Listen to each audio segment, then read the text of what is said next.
make it? Probably at 8:30.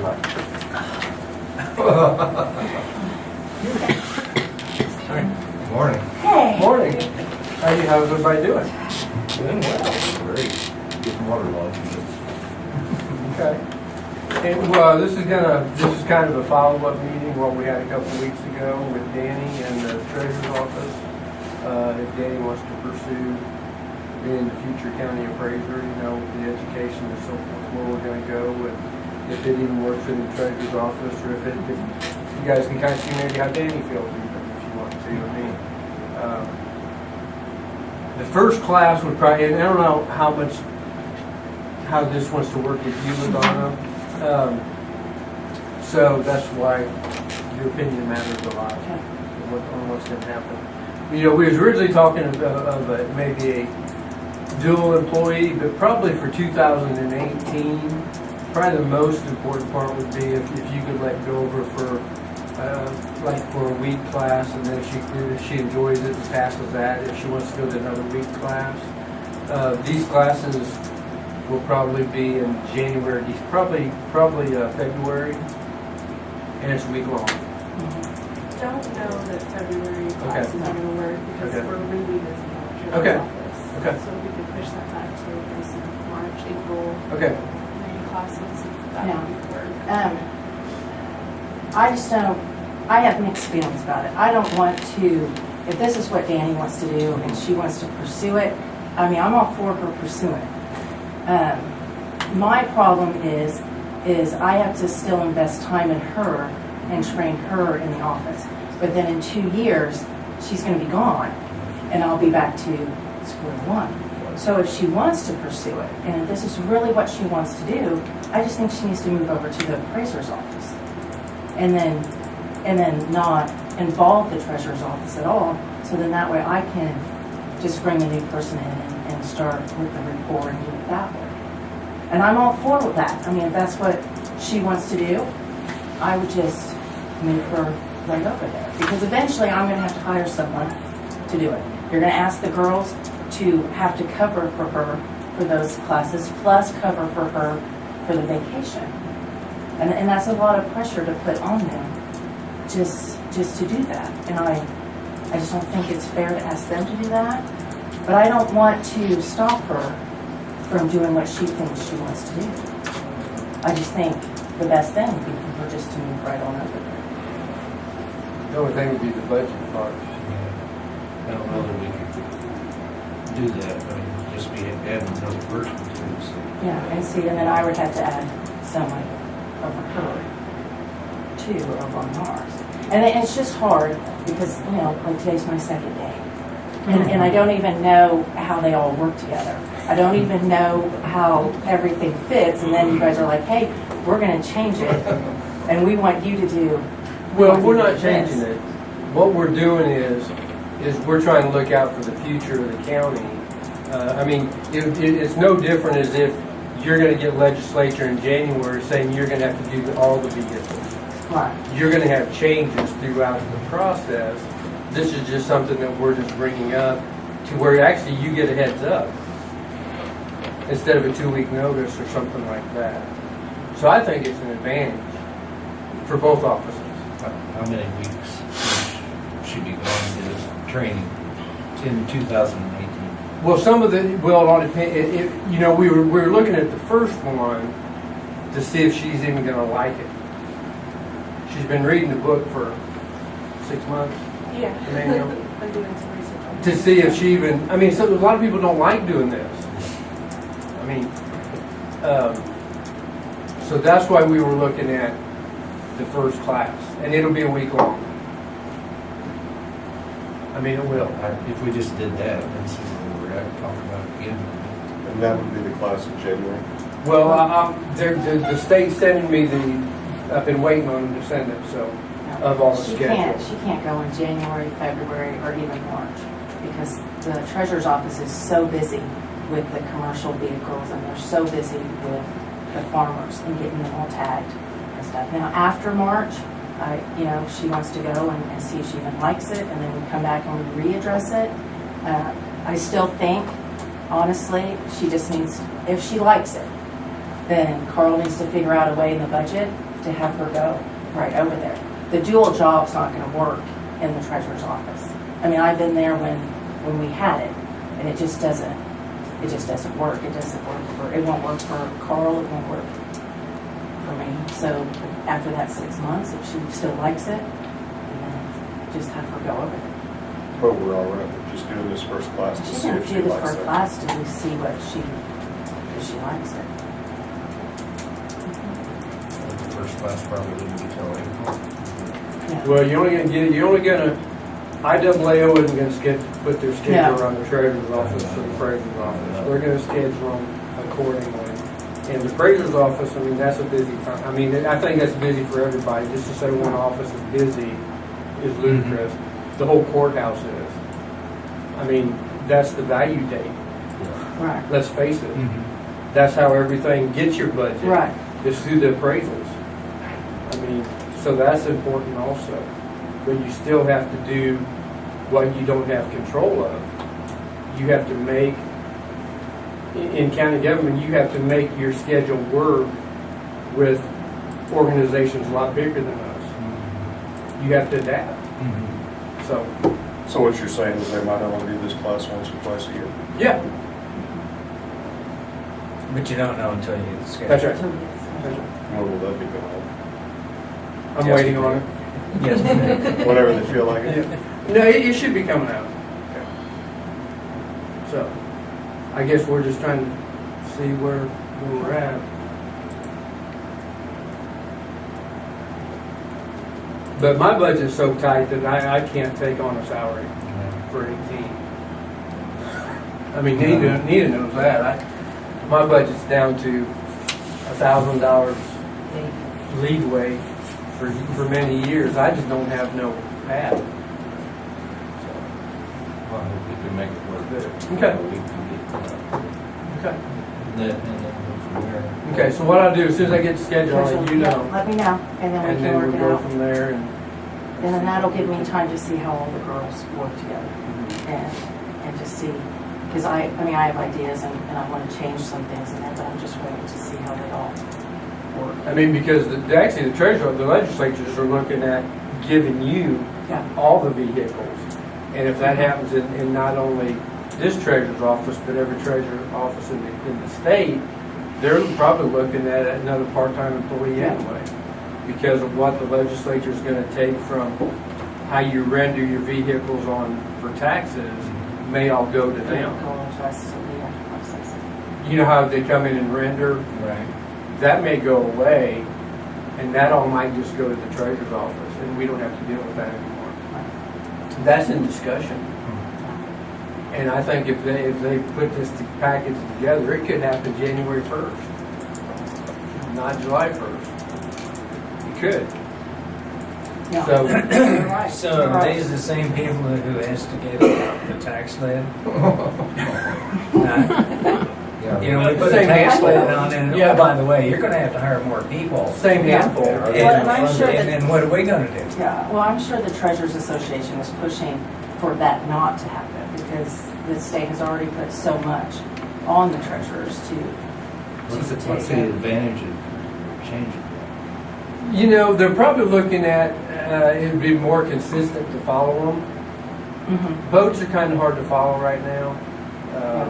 It would take Pratt, the wildlife department's kind of out of the picture, at least for us. We would just follow, we would follow what we have.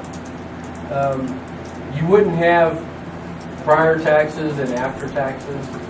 You get, it takes care of it one At time. one time. Because right now, a lot of people anyway think when they get their tag, you know, they pay the tax, they're paying their personal property taxes too, but they're not. That's coming from the other, our side. Because a lot of it's like the heavy trucks, where like if you would come in and register now, you would just pay for your tag.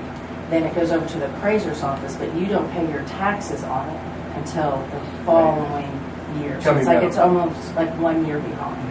So if they would put it all in the treasurer's office, then you would just come in and pay your taxes there. And go.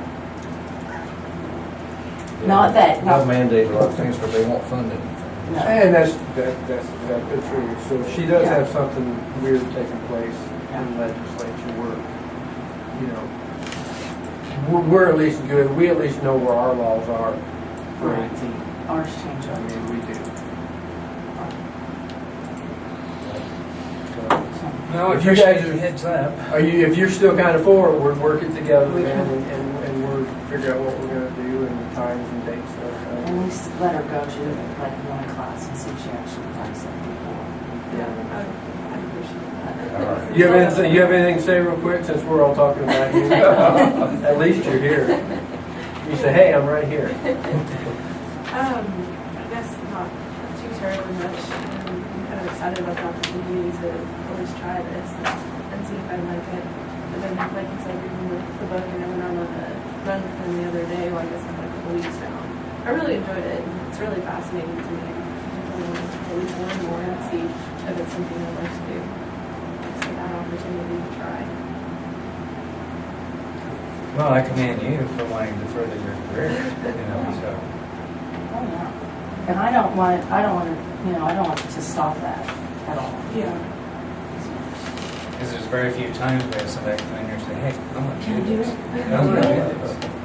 Yeah. It's refreshing. I definitely don't want to put the treasurer's office in any kind of bind, because I know January, February is ridiculously crazy. I mean, how it flies out the door in days. Well, and then probably, it's understandable, and probably if they do schedule these classes, I think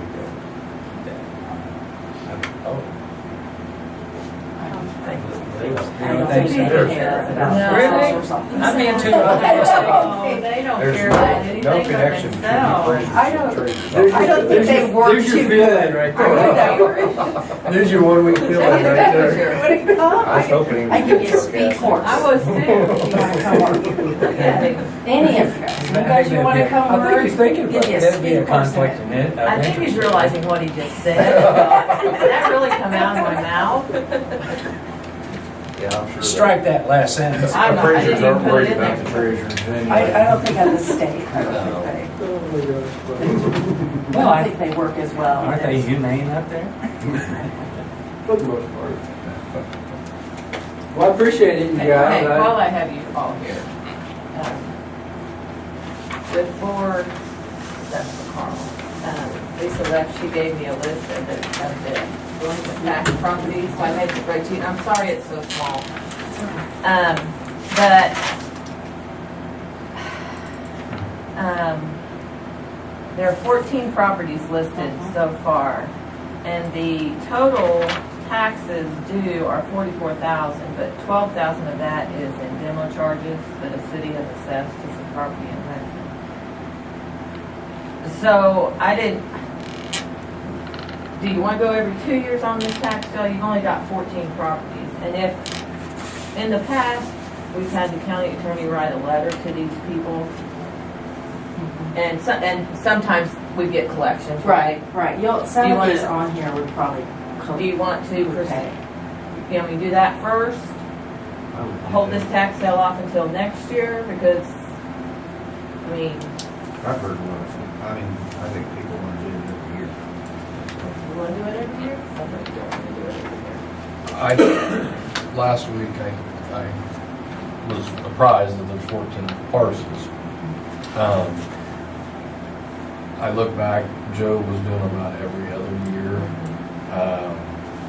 Mary signed up to take up a class on how it, but when she was up at the clerk's office, she had experience up there too. So, plus we've got Joe, and I look back at what he did last year. I mean, if you want to do it every year, we can do it, but my suggestion is probably every other year. It's your druthers. It's up to you guys. I actually had quite a few complaints with people saying, well, Joe didn't do it but every 3 or 4 years. I said, no, that's not true. But people, a lot of people in the community think you ought to do it every year. You can do it. If everybody thought that we did it 3 or 4 years, I would think that every 2 years would be all right. Every year seems a little excessive to me. They're quite a ways out by the time you get them up to the tax sale. Yeah. That actually gives you 4 years if you give it another year. We've got one property on here at Maxwell that's on a 2 2011. I don't 6 know. years behind. I don't know what the deal is with that one. That could- Who knows? Yeah, I think we let's ought to see. just put it on the calendar and do it every year. It's whatever you guys want to do. I mean, it's less work if you don't have everything on there.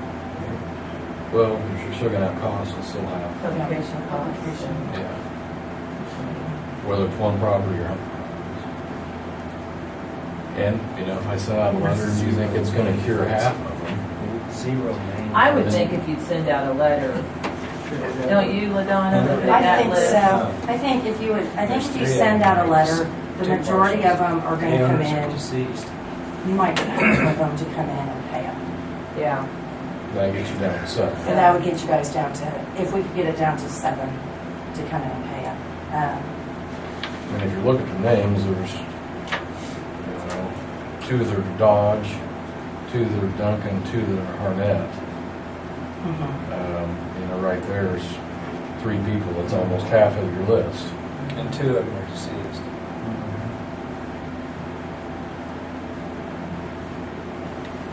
Dodge and Ned Jr. Yeah. Yeah. Not a 1%. Just teasing. The other, if you guys would do it every year, people would get used to it. I mean, that's the only thing, is that they'll get used to it knowing, oh, I gotta get this tax paid, because I think It's that's the gonna reason come our out list first is getting of shorter myself. if you guys would do it every year. We could send the letter and see, and see what happens, see if we get some collected.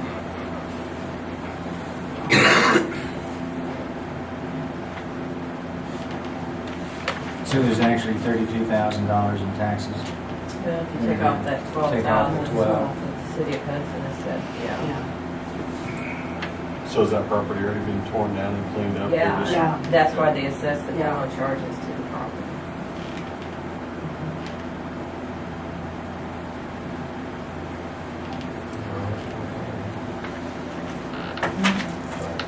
Oh,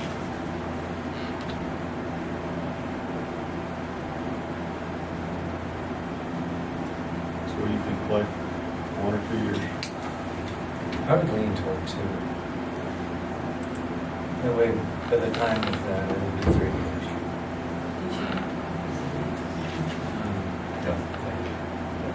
I would say the ones that owe the most are probably won't collect. Right. I think the ones that are the least, those are gonna be the ones that the people will pay.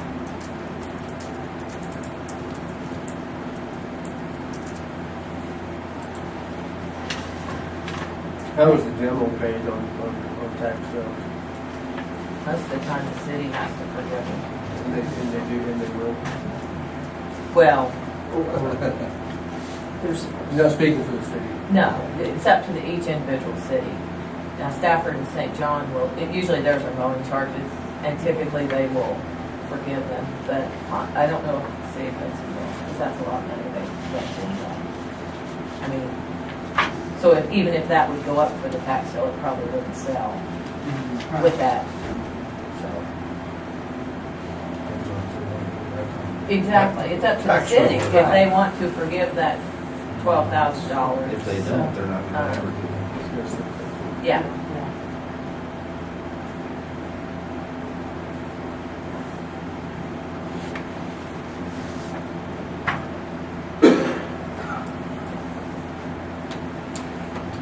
I mean, 10,000 of your total is penalties and fees too, that accumulate interest. So, So then now we're down to 22,000. so actually you're down to 22,000. Yeah. So what was our guideline before? I mean, had commissioners voted on amount of time or just whenever the county attorney felt like It was doing just or kind what? of up to the county attorney, Yeah. I think. And, I mean, this depends on what you guys direct them to do. What was it? Before I got out here, it seemed like it was quite a period of time. There was a before- long period Oh, of yeah. time. Probably what people were thinking of was back when it went 3 or 4 or 5 years. And we had quite a list. And then there was one that came in and redeemed, and within the day of or two of the sale, which was $23,000 or something.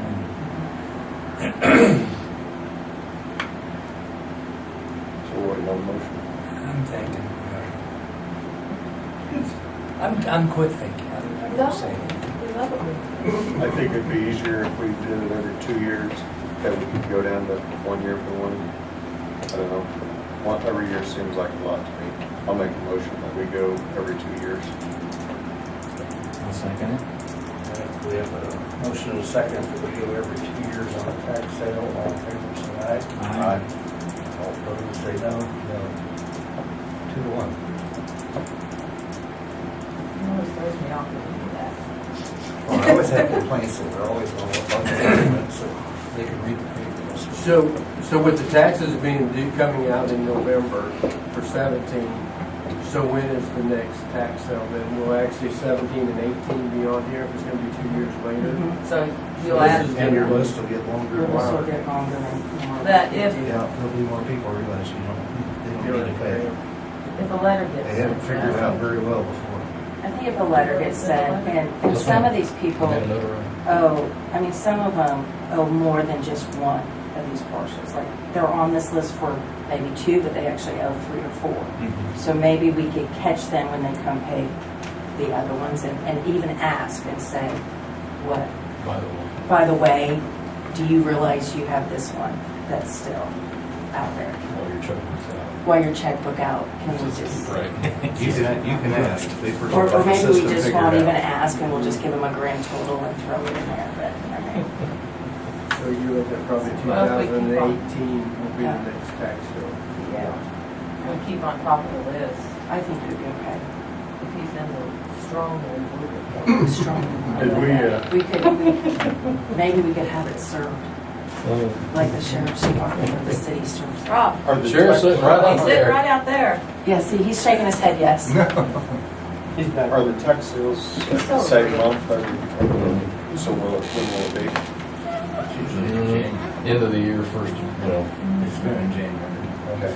I think Joe started last October, November, and It took a I while think to you guys get that thing done. haven't done it before I take office, and Yes. it was done the first week of January.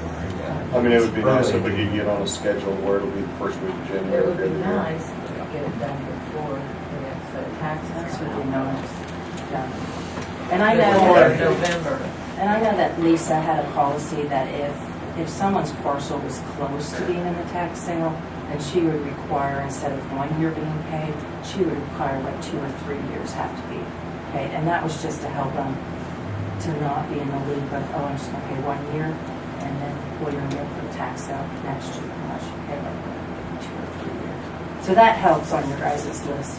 Is this 14 number 14 usually about what's on there? Is it usually bigger, smaller? In the past, it was large. I think Joe's tax sale last year had about 30, 35. Yeah, it was big. So, It was, It was in the 30s. so this is probably about par. If we pick up 14 more for next year, you got 28, so you're pretty close to. but if you get someone to But if you get someone to pay, yeah, it'd be small.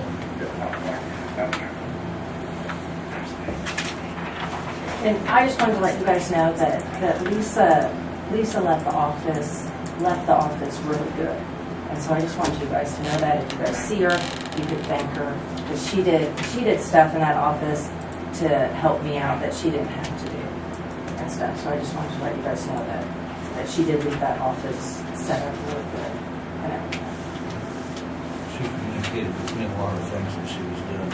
Yep, but she's Appreciate already, it. yep, Yeah. she's already done the October distribution, so I didn't have to worry about that.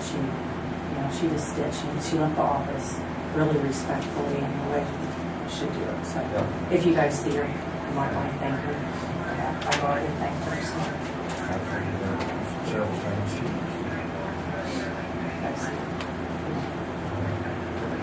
So just say thank you. Buy her a donut.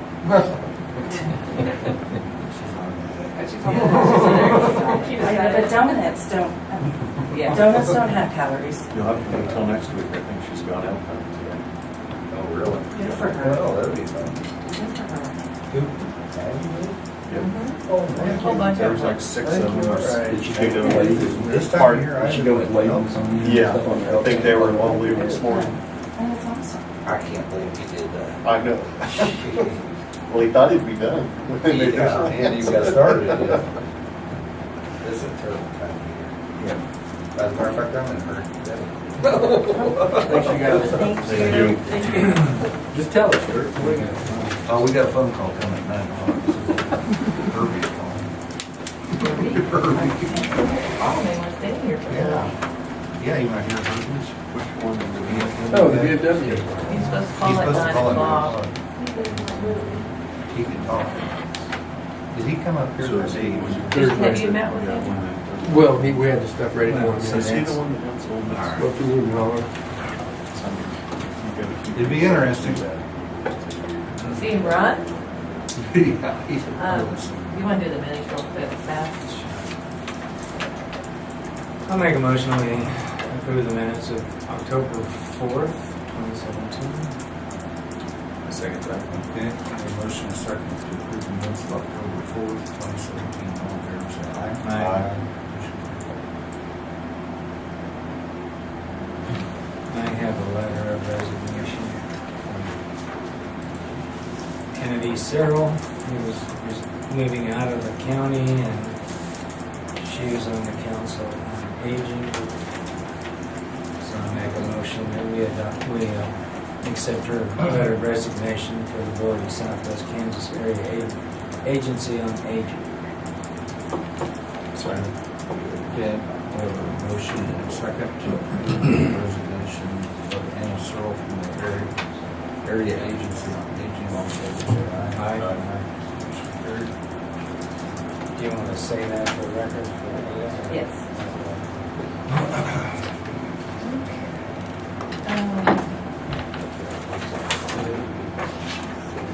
The Sunflower Diversified every year requests a letter of support for a grant they get from KDOT to run their bus service. So this is just a letter for some support because they do come down in Stafford County and serve Stafford County folks. And we're approving the grant. Yes, your support. Letter for of the grant. support. It's a letter of support for the grant. We've done it for.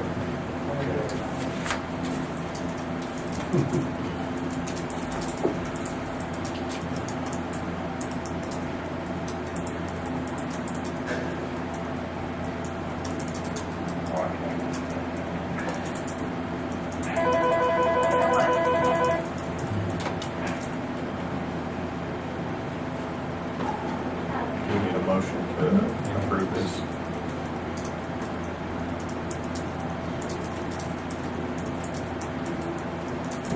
Go ahead, if you want to.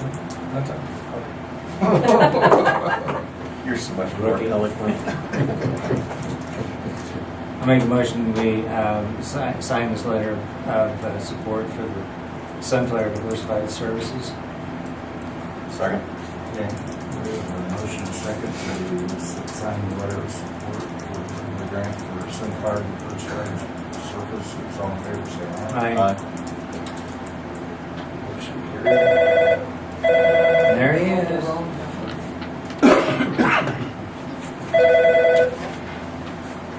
Yes. Okay. Hello? Yes. No, you're fine. Right, let me try to get you on speaker again.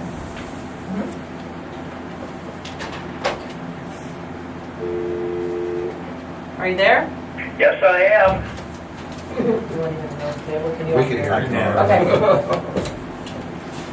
Okay. Are you ready? Yes. Yes. Chairman Fairchild? Yes. Okay, I can barely hear you, okay. Chairman Fairchild and Commissioners Wyckoff and Griffin, I just wanted to bother you just real quick like this morning to, just to let you know of the options that I was going to send out to my council and let them decide amongst the options which they were interested in. and this is just what I came up with to try to be fair with us and the county. They are in no particular order, and I'm not recommending any of them. I'm just going to try to give them all the information I can. And I just thought that if there's some there that you say are not an option, I will not put on there, okay? And so this is, I spoke with your economic development director when I was there and discussed, and this is now just listening to her and listening to some of my people on the committee speak. This is how I formulated the different options. And one of the options would be to sell the property. We had a bid of $7,500 from Mr. Munden.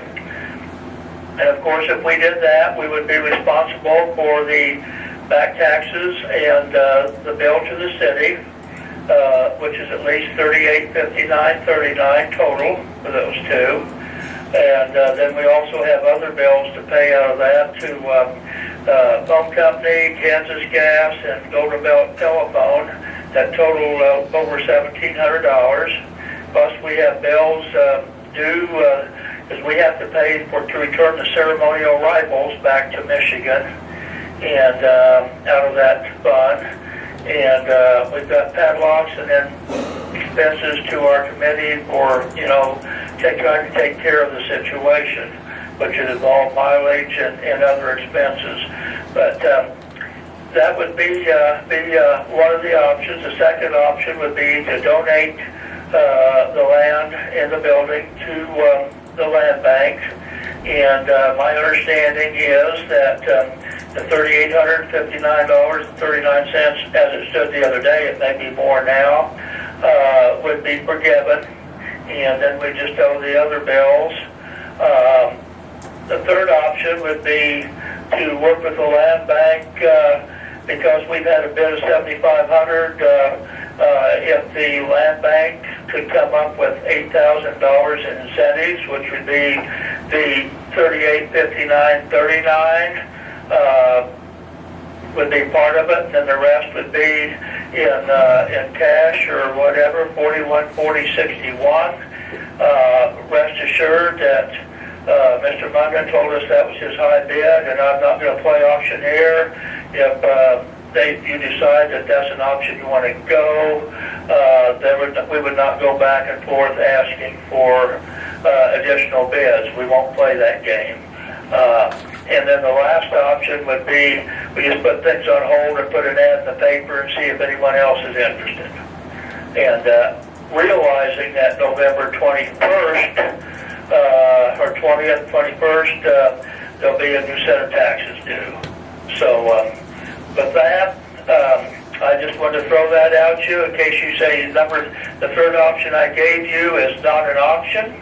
I wouldn't even put it on the table to our council because I've been ready to send it out to them this morning. But I wanted to check with you to make sure that the third one I gave you would be an option. I had not talked with you on that, but that we just formulated that based on conversation in the town. So you can let me know later, you can tell me now, we can just have some dialogue. Whatever you prefer, I'm open for suggestions. Personally, I think that's up to you guys in the city, myself. Okay, in the city, okay. All right, that's what I didn't know if the county had any interest in that. I know if the county was going to forgive, the $3,000 in back taxes and mowing and stuff, I didn't know if they had an interest in that also. So that's why I was coming to the commissioners, because the county does not meet until next Tuesday. Wednesday. And I called to get on their agenda. I thought maybe they were meeting last night, but they don't meet again until next Tuesday, so. Right. Those mowing charges are up to the city to forgive. Okay. The city assessed those. The county didn't have anything to do with that. But it's assessed on the county taxes, though. Yes, certified to me by the city. So, yes, I understand that. Okay. So, but but it was on the county tax rolls, and that's why Sure. I just was mentioning of the totals. So Right. I just wanted to update you. I promised you that I would keep you updated on what we were going to do, and that way you had a clue. And so, do you have any other questions or comments? The only thing, with the $7,500, that looks like that would pay all your expenses, wouldn't it? Well, I think it would be close. We haven't. Another thing we're worried about is another expense going to come out of the blue down the road. I've tried very hard to, visit with, the people there in St. John and Stafford County to see if there could possibly be another expense. Trying to visit with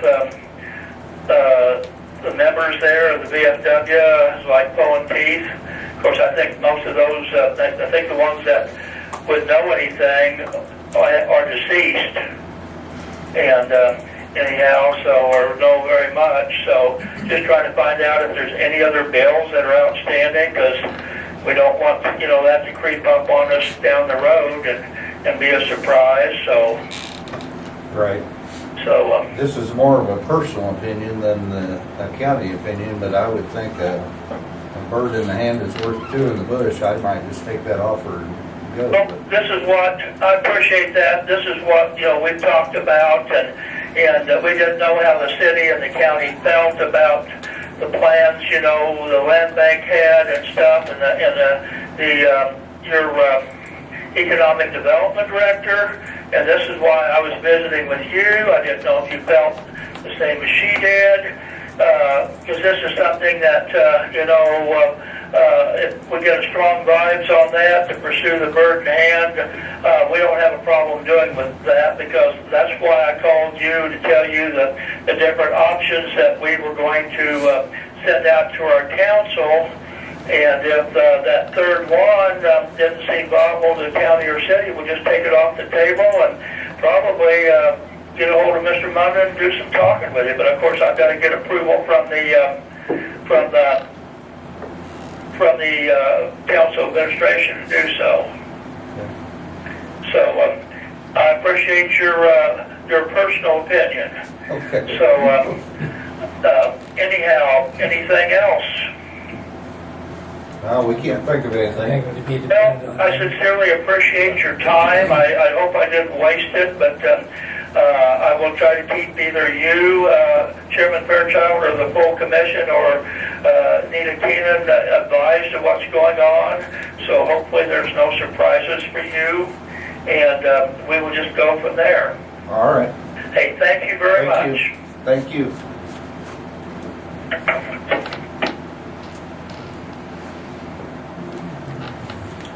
Mark, do you have anything? No, so that wasn't the last week. Nothing to say about the city council? It was discussed in executive session. I possibly do it in our executive if we want to, but Do you want to do that? we need to really cover it. All right. I think it's What'd you say, Newt? Philip brought in a utility permit application yesterday. He didn't think he needed to come on.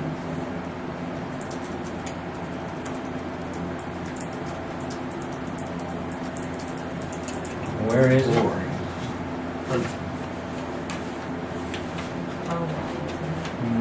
Oh, and is that for the emergency services? I don't know. What else they didn't look at it.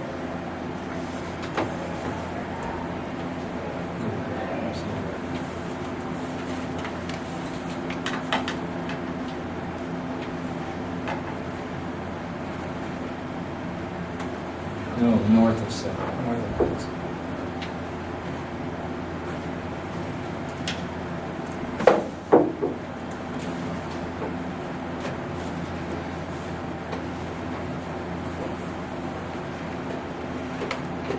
Mike?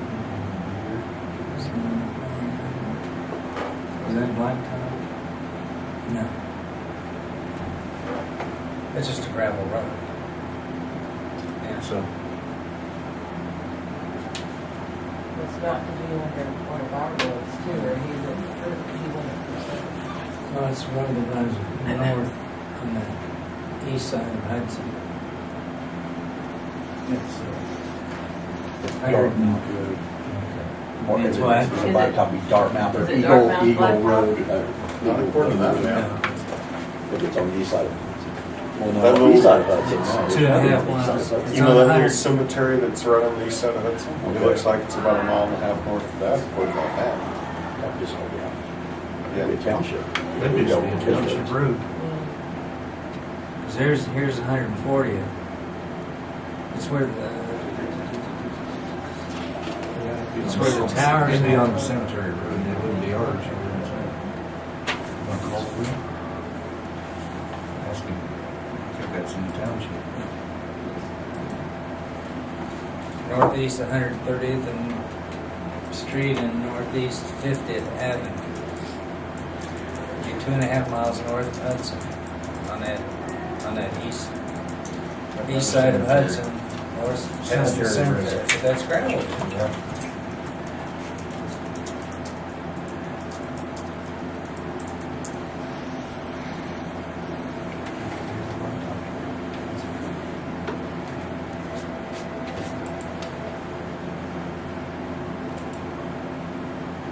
Just be at the intersection just south of Judge Walters and Old Peace Church, just a mile south of there.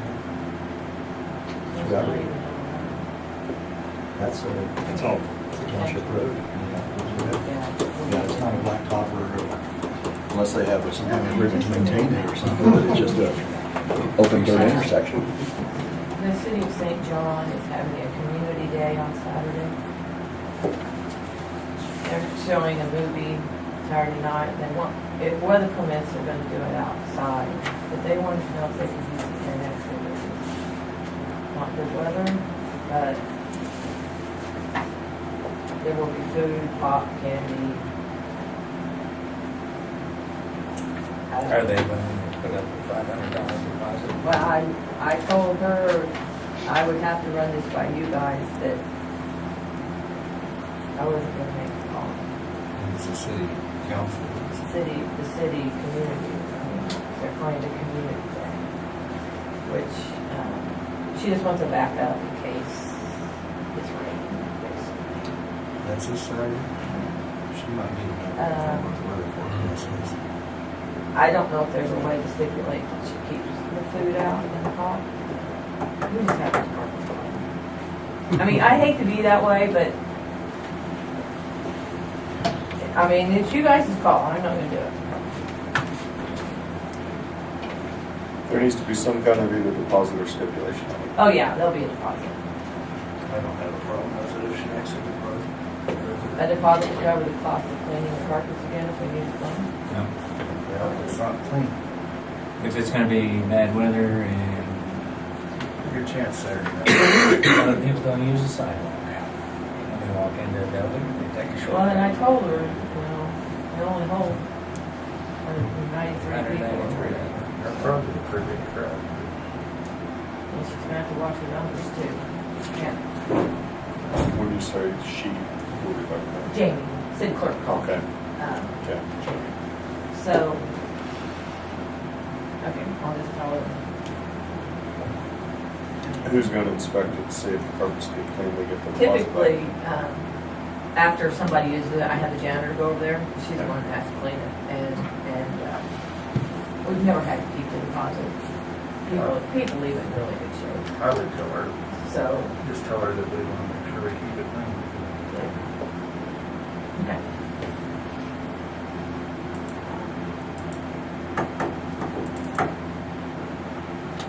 Somebody's coming at 9:30. Think you'd be early? Got anything else then? Till then? We'll recess. I took a backhoe and just, it was trenched through. We're back in session, so. Yeah. We can do that. Okay, so.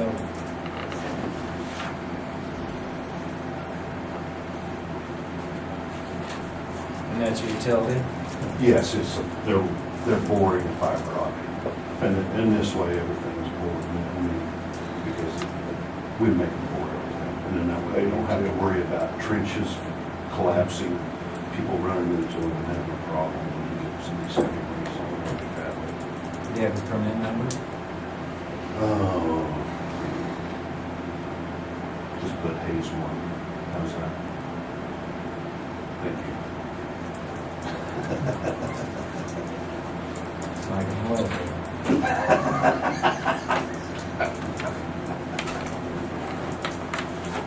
I make a motion that we approve this permit for CenturyLink to bore under the Township Road of 130th and Northeast 50th Avenue in Hudson, Kansas. Sorry. We have a motion and second to approve the boring permit for CenturyLink that we described the address. All in favor, say aye. Aye. Aye. Motion carried. I guess the code just said Hayes permit number 1. That's what's going in. I did it. I thought it was like a call. And I'll get the bottom of that one changed. Let me just scratch that out. Yeah, that would be fine. Cindy pointed that out to me yesterday.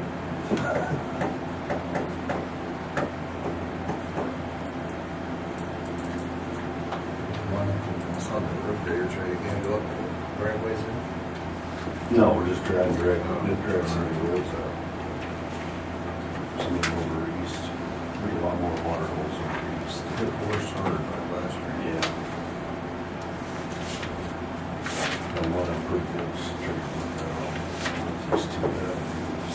Might as well about 40 mile an hour. And I'm like, whoa. One in front of Leon's house. I know, this is over east, I haven't been up there. Lost the front end out. No, really. So where she's out, just drive there. Yeah, I didn't think that's what happens. That's why I do not like to put driveways up on the slope.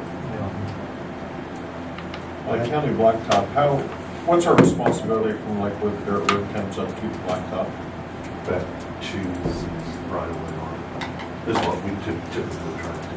So probably about 15 foot off the edge of the blacktop. Oh, it depends on, like out on the Dillon Road, it would probably be close to 30 foot. 35. And then on the lesser levels, it's probably about 25. So you guys can go around and check those every once in a while. Try, but we're gonna have, you check some of these sandier roads, it blows away so bad from it. Yeah. We're gonna have some uses small. I'd like to use asphalt as too. Yeah. So we're gonna provide lots of rock and we'll start doing this because we're getting a lot of jump ups. And that's harder than the asphalt because it starts to show the edge of the road. We'll recess. Well, we'll do a quick review. All right. Look at what I have this morning for you. After that is basically what they call an early renewal. We can't lock in until after October claims are in. And then 1st of November, we can lock in what we've got. But I don't see anything based off what we've seen unless something happens these last few weeks that will change what we're going to look at today. So,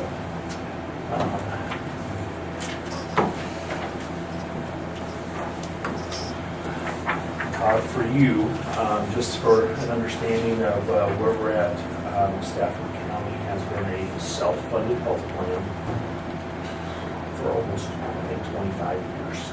Okay, and by that they mean that is where you buy reinsurance to cover for catastrophic claims, and you put the money into a pot, and you use that to pay claims every single week as claims come in to benefit management. Then we pull money out of your account to pay those claims. And we take care of it front to back, from giving ID cards, hey, good morning, giving ID cards out to employees, customer service for the employees, and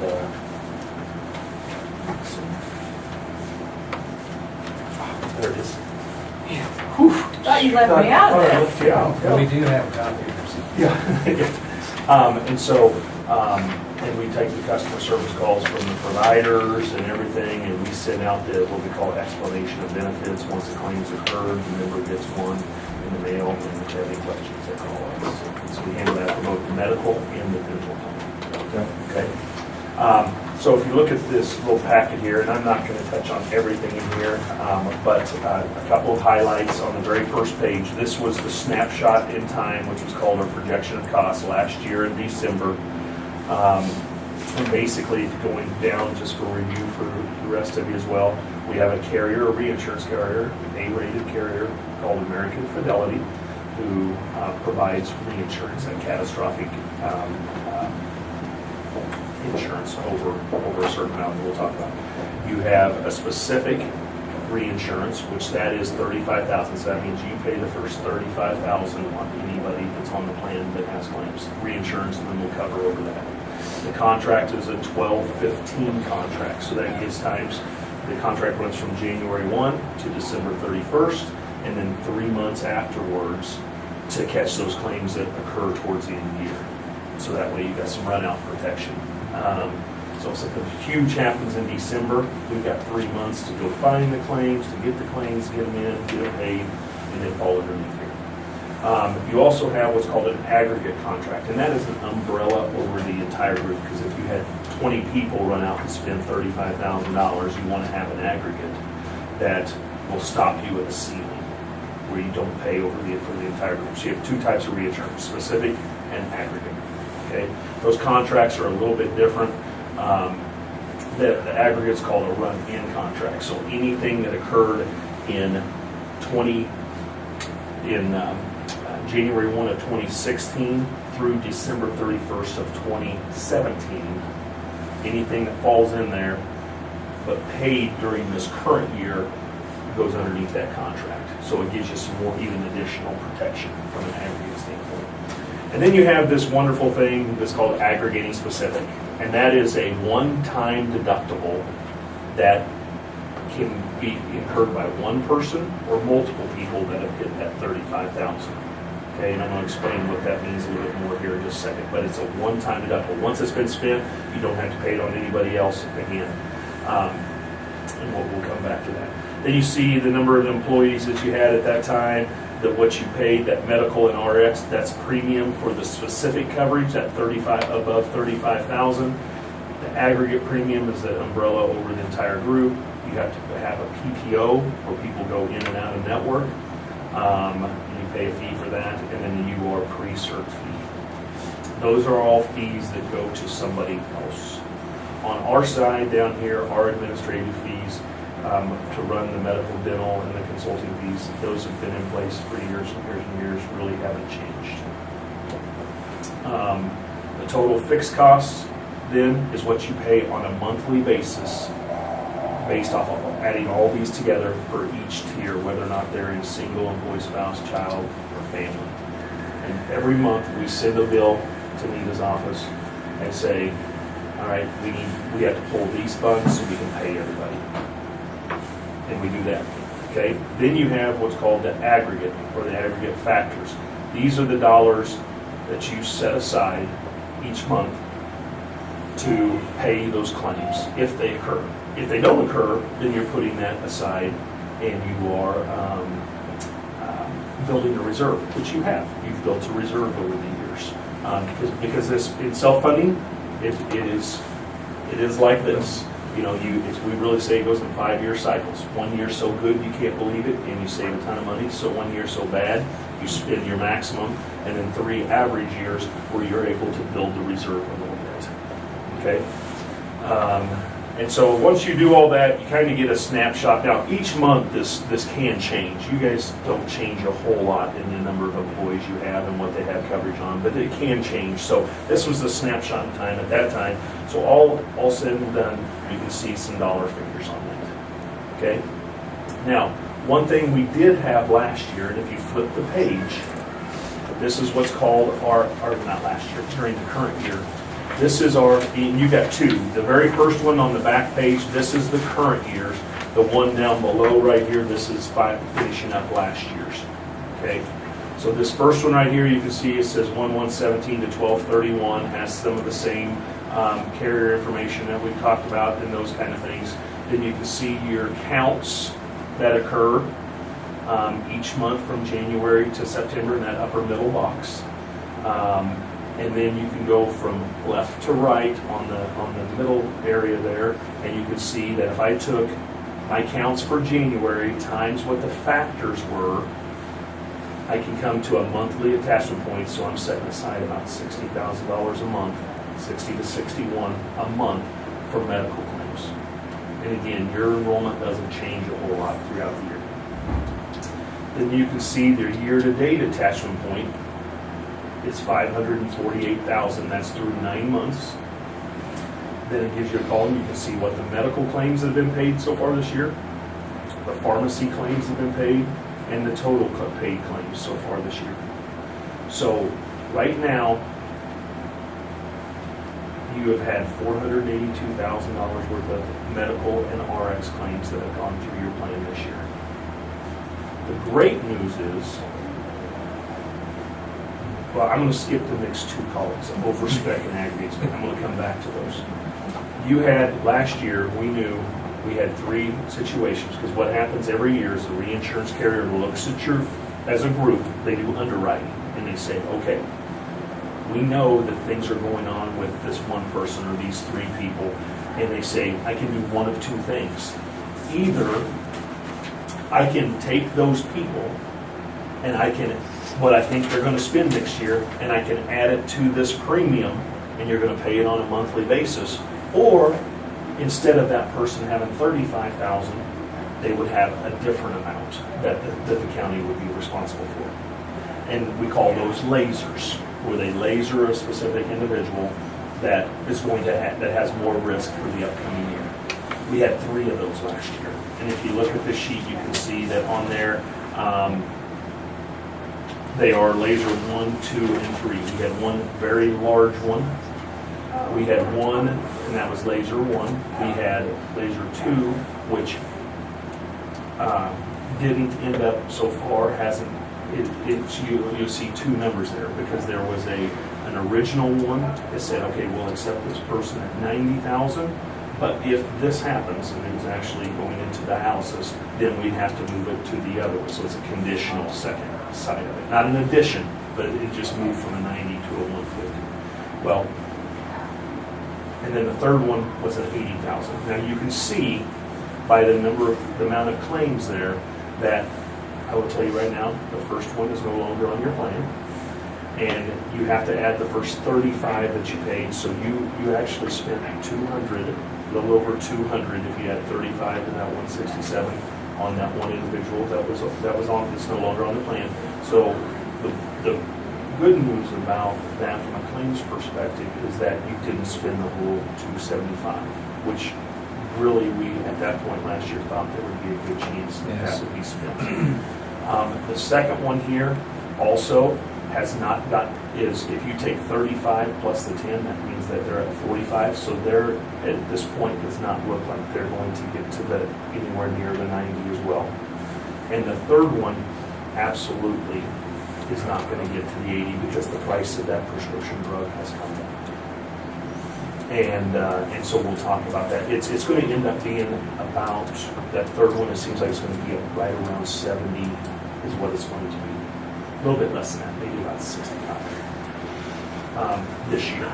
So everything that we looked at last year, it appears right now you're not going to end up doing it. So so the carrier can also look at it and say, like I said, on this, we can build it in here, you pay us, and then we'll take that risk up over $35,000. But in this instance, it's better for you that they didn't build it in, because on all 3 of them, you're not going to spend those dollars. You're not going to end up spending them. So the good news is on everybody else, nobody else is over the spec limit at this time. So that means also that aggregating deductible that you had, that additional $45,000 deductible, you have not paid that. And if you keep going this year, that means that you won that, you won the game, the insurance game in that scenario. Then you do have a little bit column there, about $3,000 that was paid under the prior spec contract that reinsurance paid. Very little outside the contract. Whatever occurs outside the contract in that column is typically like medical necessity reviews or an appeal. If somebody appeals a claim, fortunately you haven't had anybody this year so far that's appealed or had to have medical necessity reviews, so very few dollars there.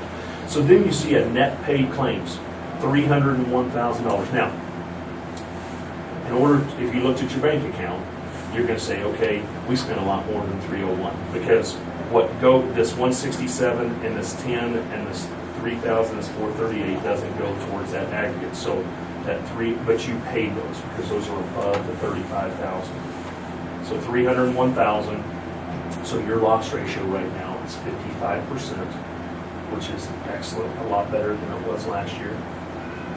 And so that's going to be reflected when I show you the quote here in just a minute as well. Any questions on that? I thought that was fast and furious, and it is a completely, it really, in a nutshell, you're just funding your insurance a different way. You reap the rewards in good years, and you have a maximum potential that you pay in bad years, is what it is. And this year, you're not even though we thought you were going to have your worst year this year, it hasn't come through like that. So just in comparison, if you look at, we have spent some more dollars than we did last year. In the next page here at the bottom, I just went through. Now this shows the whole year in there. But if you go to September, and you see the total paid claims column. There's not a running 12 months, but just so you know that through September, you would have spent $550,000 had gone through the plan this time last year. If you were that 171 on total paid claims, you take that number and all the way up to January, that totals $550,000. Okay, and this year so far, you've only had $482,000 go through the plan. Now, of that 550 though, stop loss, if you look in that next column, over spec, stop loss had paid about 155 of that 550. So that means that at this point last year, the county had only paid 395 because stop loss had paid 155. And this time, you've basically paid all that 45. So we have dipped into your reserves a little bit this year, probably. 482 versus 395. But you had spent also, if you look at your aggregating deductible last year, that next column, you had spent your $50,000 aggregating deductible at this time last year, and you haven't spent it. So really, you've got to add that to it. So really, even though we thought it was going to be the worst year ever this year, we're at 445 versus 482 at this moment.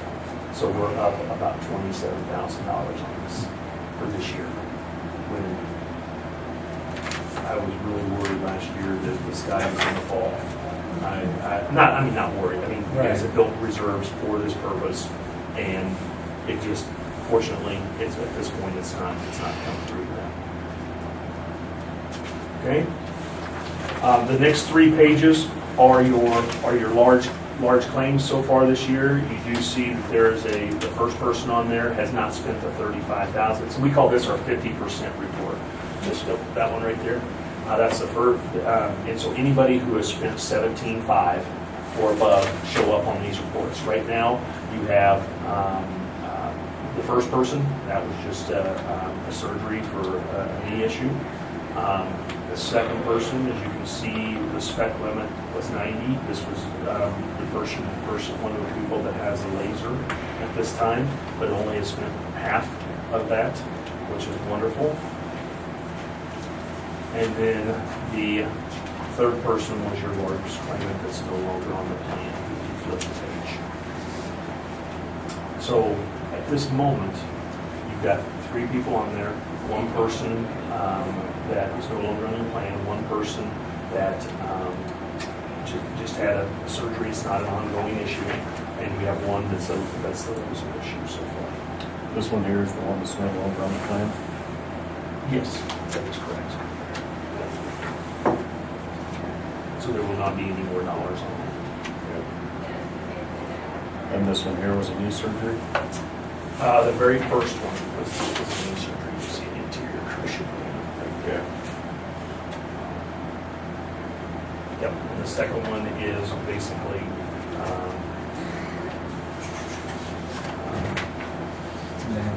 yep. There's quite a few of those issues, but still not spending the dollars that was anticipated. Okay. And other than that, we're unaware, looking at all the pre-certification reports and all that stuff right now, we're not seeing anything else that's outstanding or ongoing at this time. A bunch of the next few pages, and again, I'm not going to go through these detail by detail, but if you go to where the one that says network utilization summary is on, it's on the next page. The very next page, this one right here says network utilization summary. One of the things that I like to look at like this, if you look right in the middle of the page, it says network breakout.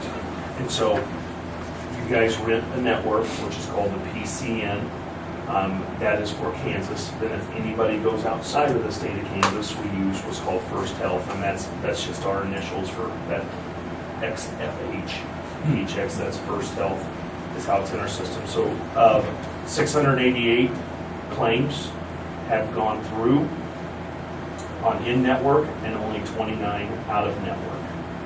And that 29, so air ambulances are a pain in everybody's rear when it comes to insurance, okay? These guys don't participate in any networks. For a ride from Great Bend to Wichita is $30,000, $25,000 to $30,000. And if you go to Kansas City, it's probably going to be closer to 40. You go to, if they fly you somewhere else, I mean, it's your plan says they have to go to the closest place that can take care of the situation. But the problem is none of these air ambulances are taken care of or are joining any networks, so they end up being out of network. And typically, they accept whatever the insurance is giving them. But you run into issues with nowadays, even over the last 12 to 18 months, you're starting to see these guys, try to go after the members and the member doesn't have any choice. So we have in our document that we upgrade those emergencies to in-network, but they get paid they get paid a lower amount because they're not participating in the network. And so that difference, they absolutely can go after the members. So I've had recently a bunch of people ask me about, they get these flyers in the mail for Eagle Med or Air Med and those kind of things. Is it worth it to do? Historically, when they were participating in the networks, it wasn't. It wasn't a thing that you wanted to do. Because insurance is the old first in, first out.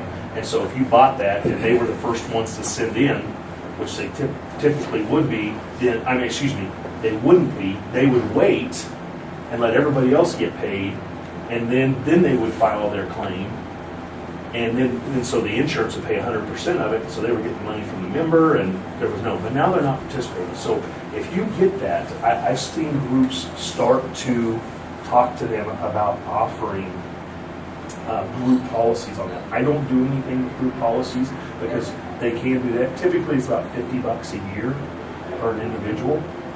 Not much more for a family to do that. Nowadays I tell people it might be worth doing. Just because these guys are playing games, and for that $55, if it's $30,000 and your plan will only pay $10,000 of it because they're out of network, that other $20,000 based off the contract you have, they're going to just write that off, and they're not going to ever come after you. So something to maybe ponder. I don't know if you gotten any calls on that or anything. The problem with it though is there's like 5 in the state of Kansas. There's 5 different air beds or air ambulances. So if you happen to be in Kansas City and you're in a wreck and they airlift you somewhere, it's going to be a completely different one that comes into Pratt or even flies into here to pick somebody up. And so you can't buy it from all 5 of them, right? And so, you're kind of just in a tough spot. Yeah. And the reason why I brought up air ambulances is one of the claims in that out of network is really very, very small. There was one claim, air, back in the back here, but I'll come to this in a second. $27,000 of that $45,000 out of network was one claim on, two claims. That was $27,000 that AirMed got paid. So there's not a good solution to that. You might just, if anybody ever asks you about that or you see it, it is something worth considering if they get that in the mail to have that extra coverage. Because you never know when you're going to be in that wreck or you're going to have that heart issue. And anymore, they just, any one of the local regional hospitals just ship you off. And usually that's by air to get you there quicker. So, but that's very good. The other thing on this network now, it's the only thing I want to put on there, you had almost, on in-network, you had almost a 43% discount on your claims, which is wonderful. That's good news. If you flip the page, you can see your top 30 providers on here. This is who's getting the money from the from your plan. You can see the Pratt, and then the very next one was the area, the Pratt Regional was on first, just not on the plan anymore. Some of these I do not know, but for the most part, there's just facilities here in the area. Imagine you had the one Manhattan Surgical, probably might have been independent, going up there.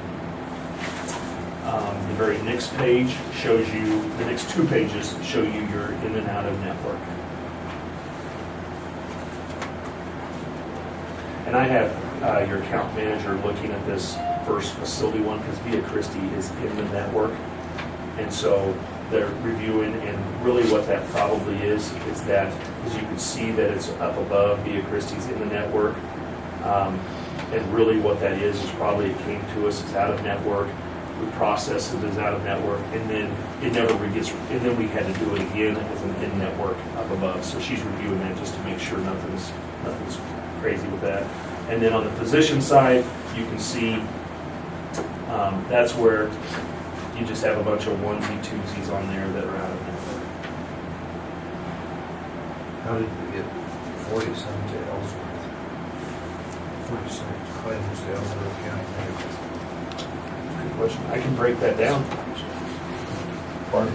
Prisoners? Could. No? It's got to be.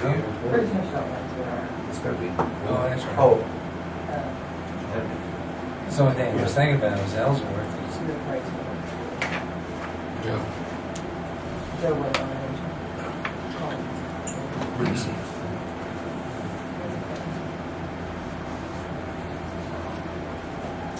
even though it's 46, really for a facility, 9,000 is not a lot of dollars. That's not a lot of dollars. But- Every time you have a blood draw, or every time you have whatever. I mean, just get, I mean, in Ellsworth, they probably use that as, they probably have that, I'm they sure they do do. have that walk-in Yeah. side of it, so they'll just use Okay. that for their doctor's office. But I can break that down. I can, anything on here can always be broken down, Yeah. and I can drill down into each one. So, the next three pages are actually your prescription drugs. And if you remember last year, we did have a very large prescription drug that was skewing all the results and everything. If you look at this page right here, I really like to show you, you start right in the middle, it says script information. You had $173,000 were submitted versus 65 allowed. Now, this report's always going to be different because our reports always lag behind a couple of weeks than what their reports do here. And so from a prescription standpoint, 65 was allowed. That means $108,000 savings. You take that 65 and you go up one section. You go up to total payment. That 65,000 was broken out. The plan paid 52. The patients and their co-pays paid 13. Total number of scripts was almost 1,200. So that shows you about $56 per script. Okay. Going down, brand versus generic, your group is doing a very good job. 88% are filling with generics. 129 brand name drugs, and only 7 times somebody's filling a brand when there's a generic equivalent. So very, very good. Very good on that. as you can see, and really, this is what's really good and really surprising on your plan. And last year, these were so skewed because of that one prescription that somebody had. But right now, typically brand name costs, I see those at averaging almost $400, and your brand name costs are $250. So it's still a lot of money every time someone fills a brand name, but it's not as high as what I did see. Okay. The next page shows you just kind of a breakdown of the number of claims. You've actually had about 20 fewer claims this year than the prior year, this year to date, 1169 versus 1189. And you can also see that there is a huge difference on the amount paid year to date. You're back in a normal year for prescription drugs versus the prior year where we had about a little over $280,000 on prescription drugs. So things have come way back down. Utilizing members, there's the same amount of utilizing members. You have a few more eligible, 144 using, so that number's come down a little bit. Where did you see that? Right smack dab in the middle right here. You've got 100 eligible. Okay. You've got 44 that are using prescription drugs. Okay. Out of the 100 eligible, we got 40. Yep, you got 44. That is filling on an average, filling there, at least one every month. And actually, if you go to that right-hand column right there, it says utilization 1.3. So that means each person that's utilizing is filling an average of 1.3 prescription drugs a month. Okay. But very good news. Super news on the prescription side. And then the last page there, the next one for prescription just shows you what's being spent. You can see that, and this is on almost every report, is the number one is insulin. Insulin has tripled, or the diabetes medications have almost tripled in price in the last 2.5 to 3 years. Every year they're going, it seems like that they have, it just going up. Other than that, nothing else, nothing that I think we need to talk about at this point. Looks that way. The last 2 pages are your dental. Good news is, and dental is one of those things that we just want to see it just break even, is what you want to do on the dental. And so right now, this year, right now, year to date, you've had $7,000 worth of claims. Last year at this time, you had about a little over $10,000. So that's backed off a little bit. So your year-to-date loss ratio is running about 97%. Last year, it ended up about 125%. That's when 125% is about $2,600 last year. This year, you're to the good by a couple $100 based off of funding. So, very good news on that front. Any questions that I can answer? And Todd, as you're ever looking through this stuff, if you have any questions, you're more than happy to answer any of them that you have as well. But the dental plan is a true self-funded. There's no reinsurance on the dental because the dental has a calendar year maximum and it's low dollar. I can't even say that. It's $500. It's a $500 maximum, so you can never spend more than $500 on an individual. So there's no reason to buy the reinsurance on that. Okay. All right. So.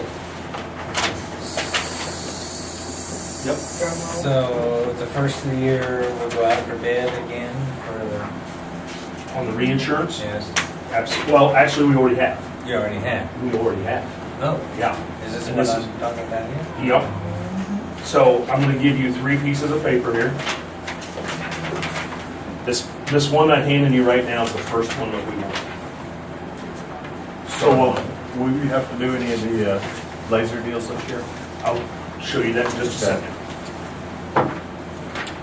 So this one that you're looking at right here is this is where we go out to the different carriers. All right. For your size of group, you have under 50 employees, so that limits us on some of the carriers that we can go to. And if you see the comments section, that means that they will not quote anything with less than 50 employees, or you have to have more than 50. declines. So, and then, so you can see what we got quotes from and who we got declines from and why we got the declines. So if you look like at the first three, they're saying decline because you don't meet underwriting guidelines, you don't have more than 50 employees on the plan. Gerber, though, they declined because they looked at the rates, looked at your rate history and said, we're not going to be competitive. The Swiss Re, they quoted it, but when we start taking a look at this, they were not competitive. QBE down there, they quoted, and from a fixed cost perspective, they were right in line, but they're going to be higher on the aggregate by $40,000. And actually, they had one larger laser than what we're going to talk about here in a second. And so Fairco, and I want to talk about Fairco. So Rockport, we get our quotes through what's called a managing general underwriter, okay? And they write on, so you have had American Fidelity this year. Rockport's just moving to Fairco, which is another A-rated reinsurance carrier. They're not writing on American Fidelity, so we're not really switching carriers. I mean, we're switching carriers, but we're not switching the group that we're looking at. So Fairco is the terms will be attached. And then you can see another American Fidelity that we went direct to, but because it's in force right now, American Fidelity, they wouldn't quote it. Okay, so moving from there, here's your quote sheet. And really, so I just put on there the incumbent for right now. If we start on the left-hand side, you can see that first kind of shaded in area, that's your current. Those are your current rates going down through there. American Fidelity is your stop-loss carrier.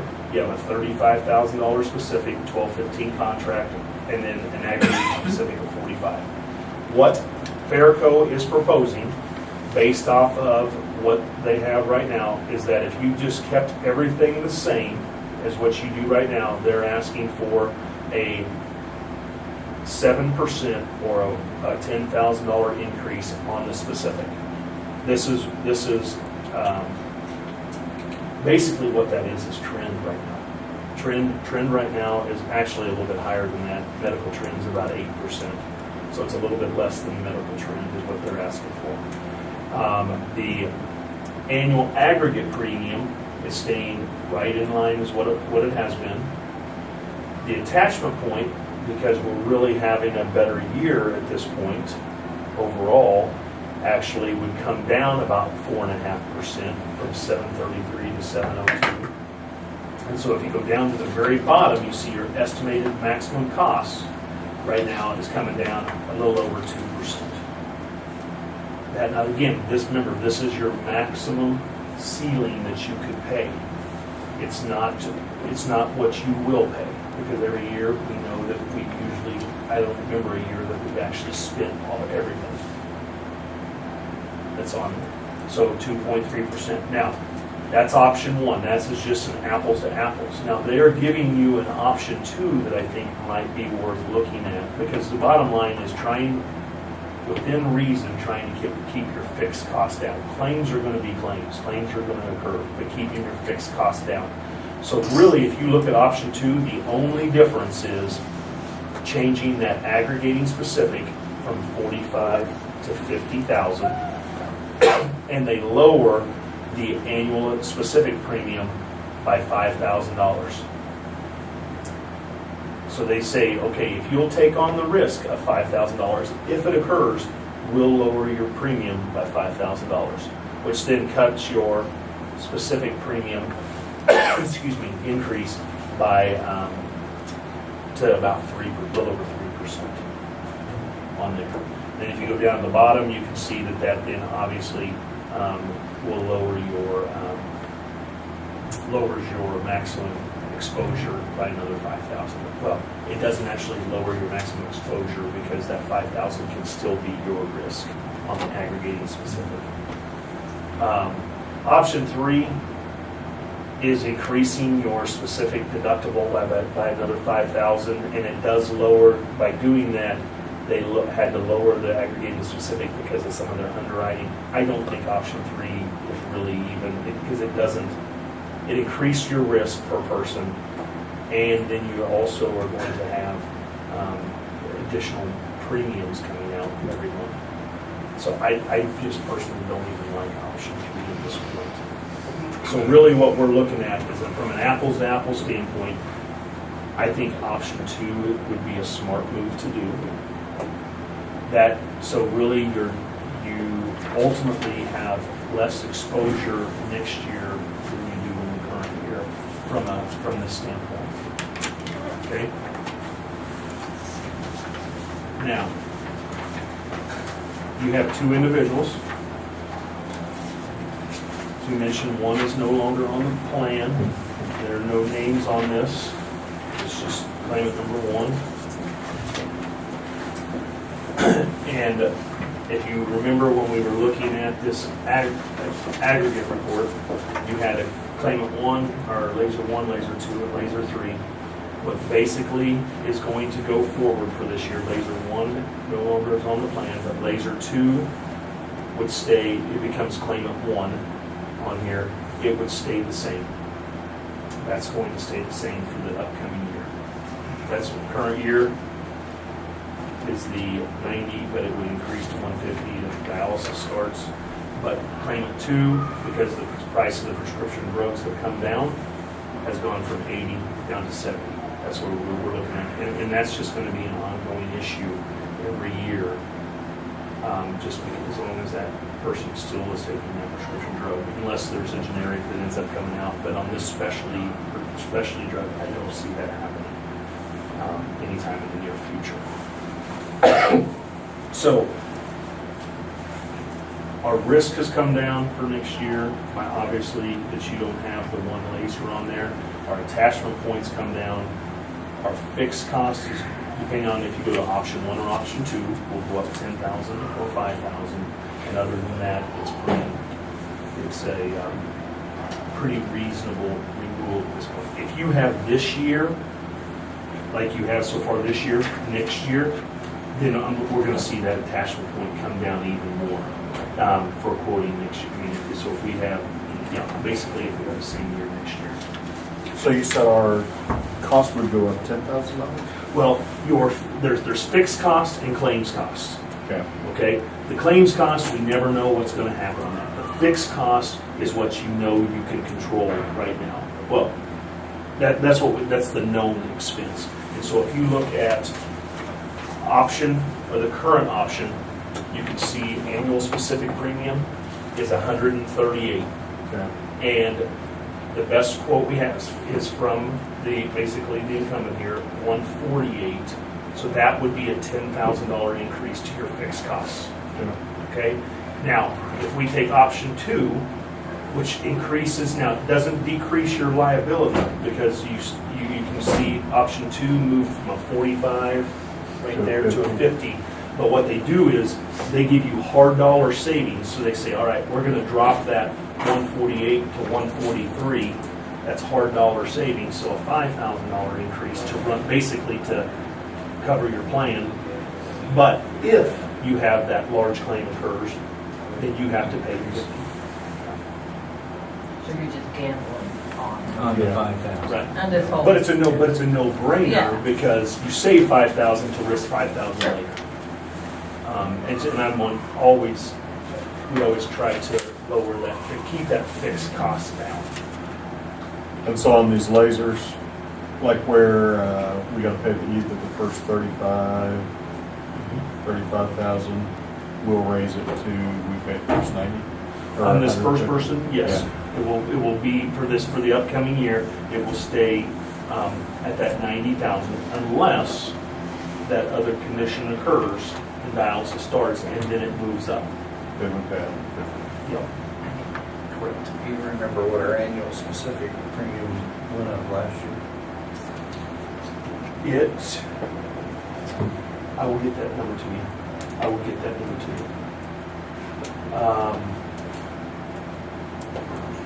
I looked at it on Monday. I think it was, I don't even want to guess now. I'm just trying to determine whether our increase is going to be less than I will get that number to you. Yep. In fact, I can make a phone call before I leave and just pop my head back in and tell you. Yeah, just ought to be easy. Yeah, you can do it. We also have been approached by Blue Cross to do a quote. I kind of put her off, number one, because she called about the same time I was dealing with my dad, so we haven't got any of the numbers together for her. I didn't know if you wanted to get away from the self-funding.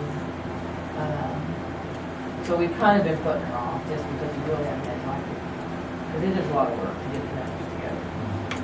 But if you're gonna stay with Mike and BMI, I'll tell her. I think the employees are happy with this.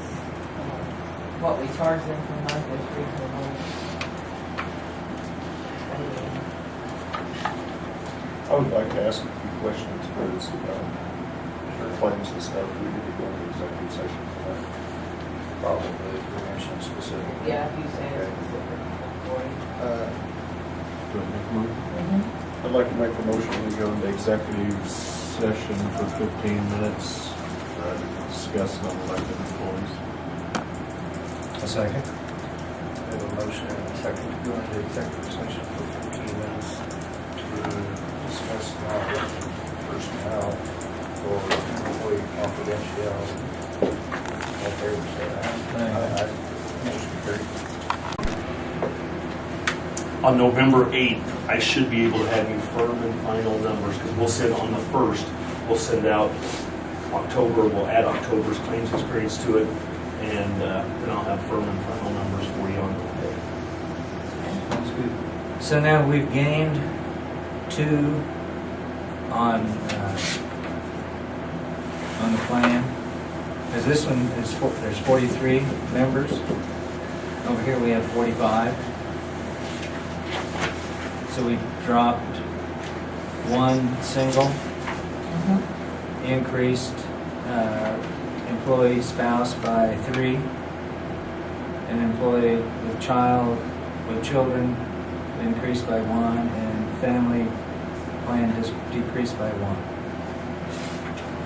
Actually, if you want to see your current, once, because that, remember that, this last year was when we started quoting, so this would have been in November of last year, then you go through open enrollment. And so actually at the beginning of this year, you had 44, and then now you're at 40, now you're at 45. Okay.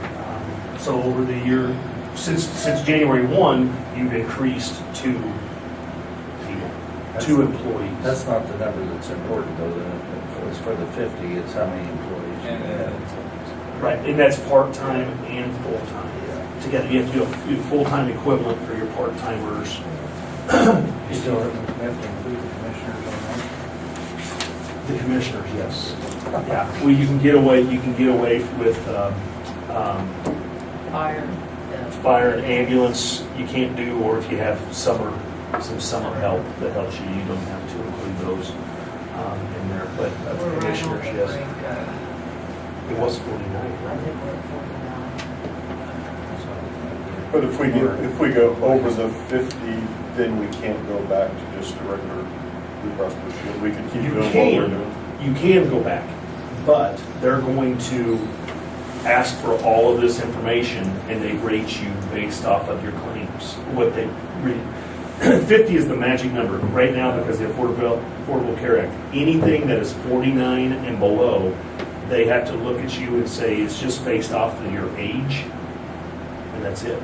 Not even gender or smoking, non-smoking right now. Now they can move to that in the future, but right now it's just age. I mean, NEDA would provide them a census, and with everybody, all the dependents and everything on it, those ages, and that's how they rate you. I mean, it's just flat. If you're 55 and healthy, or you're 55 and sick, it's the exact same rate. But if you're 50 or over, they can underwrite you based off the conditions that are going on your plan. So that's what I'm saying. If you're under 50 and you have somebody who's going to spend $500,000 next year, there's nothing they can do about it. They have to give you their standard quote. But if you're over 50 or over, then they can look at that and say, oh, here's our standard quote, but you have more risk here, so I'm going to add $500,000 to your quote. So that still is a magic number. Who knows what will happen with this administration in 2018 in Washington, but we're still not hearing, just like you I mean, there's a lot of hope, but the hope and change that occurred a few years ago is not there anymore, so. But so, can I, November 8th, you got You want 9 o'clock, 9:30? whichever one you'd like for me to do. Get that Harvey. Depends on how early you want to get up and run it down there. Well, honestly, it doesn't matter. 9's fine if you 9 want to do o'clock? that. Absolutely.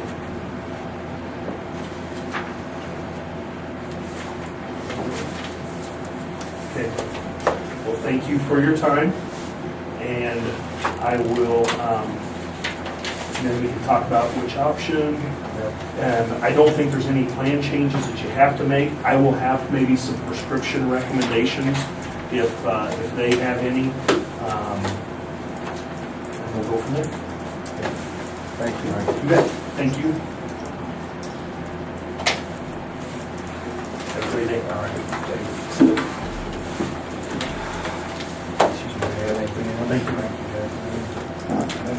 I'm good. Rob, you got anything? Okay, we'll adjourn.